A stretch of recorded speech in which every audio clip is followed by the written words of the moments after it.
ಈ ಕಾಂಗ್ರೆಸ್ನವ್ರಿಗೆ ಏನು ಕತೆ ಅಂತಂದರೆ ದೇಶ ಒಂದಾಗಿರೋದಕ್ಕೆ ಅವ್ರಿಗೆ ಆಸೆನೇ ಇಲ್ಲ. ಹಿಂದೂಸ್ತಾನ ಪಾಕಿಸ್ತಾನ ಮಾಡಿದ್ರು, ಅಲ್ಲಿ ಹೊಡೆದ್ರು, ಜಾತಿಗಳನ್ನ ಹೊಡೆದ್ರು, ನಮ್ಮ ದೇಶದಲ್ಲಿ ಧರ್ಮವನ್ನು ಹೊಡಿತಾ ಇದ್ದಾರೆ.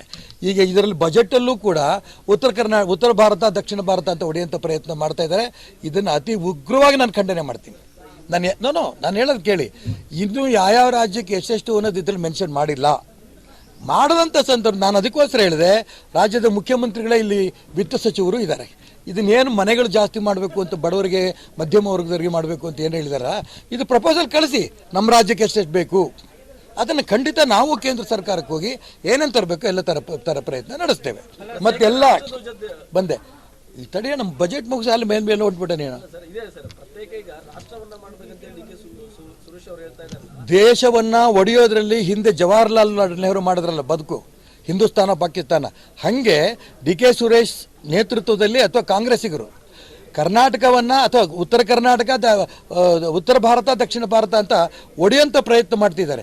ನಾವು ಒಂದೇ ಮಾತ್ರ ಅಂತ ಹೇಳ್ತಾ ಇದ್ದೀವಿ. ನಾವು ಈ ದೇಶದಲ್ಲಿ ಹುಟ್ಟಿರೋಂಥ ಪ್ರತಿಯೊಬ್ಬರು ಕೂಡ ಭಾರತ ಮಾತೆಯ ಮಕ್ಕಳು ಅಂತೀವಿ ನಾವು. ಇದು ಉತ್ತರ ಭಾರತದವ್ರು ಬೇರೆ, ದಕ್ಷಿಣ ಭಾರತದ ಬೇರೆ. ಡಿ ಕೆ ಸುರೇಶ್ ಕೂಗ್ ತಕ್ಷಣ ಅದಾಗಕ್ಕೆ ಸಾಧ್ಯ ಇಲ್ಲ. ಇಡೀ ದೇಶ ಒಂದು ಅಂತ ಅಪೇಕ್ಷೆ ಪಡ್ತಿರೋ ನಾವು. ಹಾಗಾಗಿ ರಾಮ BJP ರಾಮನ್ ಮಾಡಿಕೊಂಡ್ರು, ಅದು ಬೇರೆ. ಅದು ಈ ರೀತಿ ದೇವ್ರನ್ನೂ ಹೊಡೆದ್ರು, ದೇಶವನ್ನೂ ಹೊಡೆದ್ರು, ಅದೇ ರೀತಿ ಜಾತಿ ಹೊಡೆದ್ರು, ಧರ್ಮವನ್ನು ಹೊಡೆದ್ರು. ಈಗ ಉತ್ತರ ಭಾರತ ದಕ್ಷಿಣ ಭಾರತ ಅಂತ ಹೊಡೆಯುವಂಥ ಪ್ರಯತ್ನ ಮಾಡ್ತಿದ್ದಾರೆ. ಯಾವ ಕಾರಣಕ್ಕೂ ಅಂಥದಕ್ಕೆ ಭಾರತೀಯ ಜನತಾ ಪಾರ್ಟಿ ಬೆಂಬಲ ನಾವು ಕೊಡಲ್ಲ. ನೋಡ್ರಿ, ಯಾವುದೇ ರಾಜಕಾರಣಿಗೆ ನಾನು ಚುನಾವಣೆಯಲ್ಲಿ ಗೆಲ್ಲಬಾರ್ದು ಅಂತಿರಲ್ಲ. ನಾನು ಬಹಿರಂಗವಾಗಿ ಸ್ಪಷ್ಟವಾಗಿ ಹೇಳ್ತೀನಿ. ಇದರಲ್ಲಿ ಏನು ಚುನಾವಣಾ ಬಜೆಟ್ ಅಂತ ಹೇಳ್ತೀರಿ ಹೇಳಿ ನೋಡೋಣ. ರೈಲ್ವೆ ಡೆವಲಪ್ಮೆಂಟ್ ಮಾಡ್ತಿದ್ವಿ, ಅಭಿವೃದ್ಧಿ ಮಾಡ್ತೀವಿ ಅನ್ನೋದನ್ನು ಚುನಾವಣೆ ಬಜೆಟ್ ಆಗುತ್ತಾ?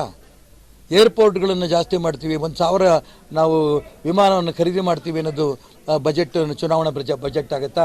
1 ಕೋಟಿ ಮನೆ ಮಾಡ್ತೀವಿ, ಅತಿ ಹೆಚ್ಚು ಮನೆಗಳನ್ನು ಮಧ್ಯಮ ವರ್ಗದವರಿಗೆ ಕೊಡ್ತೀವಿ ಅಂತ ಹೇಳಿದ್ರು ಚುನಾವಣಾ ಬಜೆಟ್ ಆಗುತ್ತಾ? ಮತ್ತು ಪ್ರವಾಸೋದ್ಯಮಕ್ಕೆ ನಮ್ಮ ರಾಜ್ಯದಲ್ಲಿ ವಿಶೇಷವಾಗಿ ಈ ಜಿಲ್ಲೆಯಲ್ಲಿ ನಾನು ನೋಡಿದ್ದೀನಲ್ಲ, ಸಾಕಷ್ಟು ಪ್ರವಾಸೋದ್ಯಮ ಇದಿದೆ. ಆ ಪ್ರವಾಸೋದ್ಯಮದಕ್ಕೆ ಬಡ್ಡಿ ರಹಿತ ಸಾಲ ನನ್ನ ಜೀವನದಲ್ಲಿ ನಾನು ಕೇಳಿರಲಿಲ್ಲ.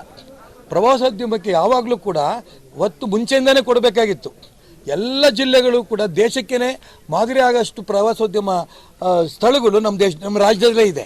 ಹಾಗಾಗಿ ಇದಕ್ಕೆ ತಕ್ಷಣ ನನ್ನ ರಾಜ್ಯದ ಮುಖ್ಯಮಂತ್ರಿಗಳಿಗೆ ಹೇಳೋಕ್ಕೆ ಇಷ್ಟಪಡ್ತೀನಿ, ಇಮ್ಮಿಡಿಯೇಟಾಗಿ ಪ್ರವಾಸೋದ್ಯಮ ಇಲಾಖೆಯ ಎಲ್ಲ ಅಧಿಕಾರಿಗಳು ಕರೆದು ಯಾವ್ಯಾವ ಜಿಲ್ಲೆಗಳಿಗೆ ಯಾವ್ದಾವ್ದು ಪ್ರವಾಸೋದ್ಯಮ ಇಲಾಖೆಯನ್ನು ಅಭಿವೃದ್ಧಿ ಮಾಡಬೇಕೋ ಅದಕ್ಕೆ ಎಷ್ಟೆಷ್ಟು ದುಡ್ಡು ಬೇಕು ಅನ್ನೋದನ್ನು ಕೇಂದ್ರ ಸರ್ಕಾರಕ್ಕೆ ಕಳಿಸಿ ಬಡ್ಡಿ ರಹಿತವಾಗಿ ಅವ್ರು ಸಾಲ ಕೊಡ್ತಿರ್ಬೇಕಾದ್ರೆ ಅದನ್ನು ಬಳಸ್ಕೊಳ್ಳಿ ಅನ್ನೋ ಒತ್ತಾಯವನ್ನು ಕೂಡ ಈ ಸಂದರ್ಭದಲ್ಲಿ ನಾನು ಮಾಡೋಕ್ಕೆ ಇಷ್ಟಪಡ್ತೀನಿ.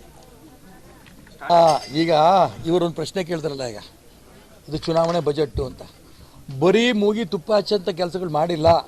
ಹಿಂದಿನ ಬಜೆಟಲ್ಲಿ ಏನೇನು ನಾವು ಘೋಷಣೆ ಮಾಡಿದ್ವಿ, ಅದರಲ್ಲಿ ಏನೇನು ಸಾಧನೆ ಮಾಡಿದ್ದೀವಿ ಅಂತ ಹೇಳಿ ಮತ್ತೆ ನಮ್ಮ ಗುರಿ ಏನೋ ಅಂತ ಇಟ್ಟಿದ್ದಾರೆ. ನಾನು ಪ್ರಾರಂಭದಲ್ಲಿ ನಾನು ಈಗ ಅಲ್ಲಿ ಕೇಳ್ಕೊಂಡೇ ಬಂದೆ. ನಾನು ಇಲ್ಲಿ ಬರೋಷ್ಟೊತ್ತಿಗೆ 11:30 11:45 ಆಗಿತ್ತು. ಆರಂಭದಲ್ಲಿ ಕಾರಣಲ್ಲೇ ಕೇಳ್ಕೋತಾ ಬಂದೆ ಬಜೆಟಿನ ಬಗ್ಗೆ. ಅದ್ರಲ್ಲಿ ನೀವು ಹೇಳೋದು ಸರಿ ಇದೆ. ಏನೇನು ಕಳೆದ ಬಜೆಟಲ್ಲಿ ಘೋಷಣೆ ಮಾಡಿದ್ವಿ, ಅದೇನೇನು ಸಾಧನೆ ಮಾಡಿದ್ವಿ ಅಂತ ಹೇಳಬೇಕಲ್ಲ. ಇಲ್ಲೂ ಇದೆ ಅದು, ಏನೇನು ನಾವು ಸಾಧನೆ ಮಾಡಿದ್ವಿ ಅನ್ನೋಂಥ ಅಂಶಗಳನ್ನು ಅದನ್ನು ಅವರು ಮೆನ್ಷನ್ ಮಾಡಿದ್ದು ಹೌದು. ಜನಗಳಿಗೆ ಗೊತ್ತಾಗಬೇಕಲ್ಲ. ಮುಂದಿನ ಬಜೆಟ್ ಮಂಡನೆ ಮಾಡ್ಬೇಕಾರೆ ಕಳೆದ ಬಾರಿ ನೀವು 1,000 ವಿಮಾನ ಖರೀದಿ ಮಾಡ್ತೀರಿ ಅಂತ ಹೇಳಿದಿರಿ, ಎಷ್ಟು ಮಾಡಿದಿರಿ? ನೇರ ಪ್ರಶ್ನೆಗಳು ಕೇಳ್ಬೋದು. ಮಧ್ಯಮ ವರ್ಗದವರಿಗೆ ನೀವು ಮನೆ ಕಟ್ಟೋದಕ್ಕೆ ಅವಕಾಶಗಳನ್ನ ಮಾಡಿಕೊಡ್ತೀವಿ ಅಂತ ಹೇಳಿದಿರಿ, ಎಷ್ಟು ಮಾಡಿದಿರಿ ಅಂತ ಕೇಳ್ಬೋದು. ಮುಂದಿನ ನಮ್ಮ ದುಡ್ಡು ನಾವನ್ ಬರ್ತಾನ್ರಿ ಈ ದೇಶದಲ್ಲಿ, ಈ ರಾಜ್ಯದಲ್ಲಿ, ಈ ದೇಶದಲ್ಲಿ ಬರುವಂತ ದಿನ BJP ಬಿಟ್ರೆ ಇನ್ಯಾರು ಬರಲ್ಲ. ಬರ್ದಿಟ್ಕೊಳ್ಳಿ. ಅದನ್ನೇ ಹೇಳಿದರೆ ನಿರ್ಮಲಾ ಸೀತಾರಾಮನ್ ಅವರು, ನಾವು ನೆಕ್ಸ್ಟ್ ಫುಲ್ ಪ್ಲೇಟೇಜ್ ಹೇಳ್ಬೇಕಂತಂದ್ರೆ ನಮ್ಮ ಸರ್ಕಾರ ಬರಬೇಕು ಅಂತ ಹೇಳಿ ಸಣ್ಣ ಪುಟ್ಟ ಆಶ್ವಾಸನೆಗಳ ಮೂಲಕ ಇದನ್ನ ವೈಂಡ್ ಅಪ್ ಮಾಡಿದ್ದಾರೆ. ನಾನು ಹೇಳ್ತಾ ಇದ್ದೀನಿ, ನಿರ್ಮಲಾ ಸೀತಾರಾಮನ್ ಅಲ್ಲಿ ಬಜೆಟ್ ಅಲ್ಲಿ ಏನು ಹೇಳಿದ್ರೆ ನಾನು ಅಬ್ಸರ್ವ್ ಮಾಡಿಲ್ಲ. ನಾನು ತುರ್ತು ಈ ಪತ್ರಿಕಾಗೋಷ್ಠಿ ಕರೆದಾಗ ಕೆಲವು ಅಂಶಗಳನ್ನು ನಿಮ್ಮ ಹತ್ರನೂ ತಗೊಂಡು, ಕೆಲವು ಅಂಶಗಳಿಂದ ಪಕ್ಷದ ಕಚೇರಿಯಿಂದನೂ ತಗೊಂಡು ನಾನು ಹೇಳ್ತಾ ಇದ್ದೀನಿ. ಅವರಿಗೆ ಎಷ್ಟು ಮಟ್ಟಿಗೆ ನಂಬಿಕೆ ಇದೆ ನನಗೆ ಗೊತ್ತಿಲ್ಲ. ನಾನು ಅವರ ವಿಶ್ವಾಸದ ಬಗ್ಗೆ ನಾನು ಅನುಮಾನ ಮಾಡಲ್ಲ. ನನಗೆ ಪೂರ್ಣ ವಿಶ್ವಾಸ ಇದೆ, ಬರೋಂಥ ಸಂದರ್ಭದಲ್ಲಿ ನರೇಂದ್ರ ಮೋದಿನೇ 3ನೇ ಬಾರಿ ಪ್ರಧಾನಮಂತ್ರಿ ಆಗೇ ಆಗ್ತಾರೆ.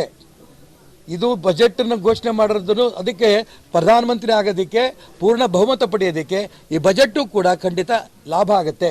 ಮತ್ತು ನರೇಂದ್ರ ಮೋದಿ ಅಂದರೆ ಇವತ್ತು ವಿಶ್ವಮಾನ್ಯ ನಾಯಕ ಅನ್ನೋದನ್ನು ಇಡೀ ದೇಶದ ಹಳ್ಳಿನಲ್ಲೂ ಕೂಡ ಅವರು ಮೆಚ್ಚಿರೋದ್ರಿಂದ 3ನೇ ಸರಿ ಪ್ರಧಾನಮಂತ್ರಿ ಆಗ್ತಾರೆ ಮತ್ತು ಪೂರ್ಣ ಬಹುಮತ BJP ಬರುತ್ತೆ.